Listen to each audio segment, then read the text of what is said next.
திருவண்ணாமலை தலவரலாறு பல யுகங்களுக்கு முன்பு ஒரு நாள் பிரம்மா மற்றும் விஷ்ணு இருவருக்கும் யார் பெரியவர் என்ற வாதம் ஏற்பட்டது. அந்த நேரத்தில் திடீரென வானத்தையும் பூமியையும் இணைக்கும் அளவுக்கு ஒரு பிரம்மாண்டமான அக்னி ஜோதி தோன்றியது. அது வேறு யாரும் இல்லை, சிவபெருமான் அவர்களின் திருவுருவம். சிவபெருமான் கூறினார், இந்த ஜோதியின் ஆரம்பமோ முடிவோ யார் கண்டுபிடிக்கிறார்களோ அவரே உயர்ந்தவர். உடனே விஷ்ணு வராக அவதாரமாக மாறி அந்த ஜோதியின் அடியை தேடி பூமிக்குள் சென்றார். பிரம்மா அன்னப்பறவையாக மாறி வானத்தின் உயரம் வரை பறந்து அதன் முடிவை தேடினார்.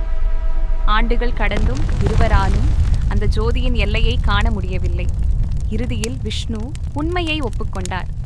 ஆனால் பிரம்மா மட்டும் நான் முடிவை கண்டேன் என்று பொய் கூறினார். அதை அறிந்த சிவபெருமான் கோபமடைந்து, பொய்க்கு இடமில்லை, பணிவே உயர்வு என்று அருளுரை வழங்கினார். அந்த அக்னி ஜோதி பின்னர் குளிர்ந்த மலை வடிவமாக மாறியது. அதுவே இன்று பக்தர்கள் வழிபடும் திருவண்ணாமலை. இன்றும் கார்த்திகை தீப நாளில் மலையின் உச்சியில் ஏற்றப்படும் மகா தீபம் அந்த அக்னி ஜோதியின் நினைவாக கொண்டாடப்படுகிறது. இந்த மாதிரி சிறு கதைகளை கேட்பதற்கு என் சேனலை சப்ஸ்கிரைப் பண்ணுங்க.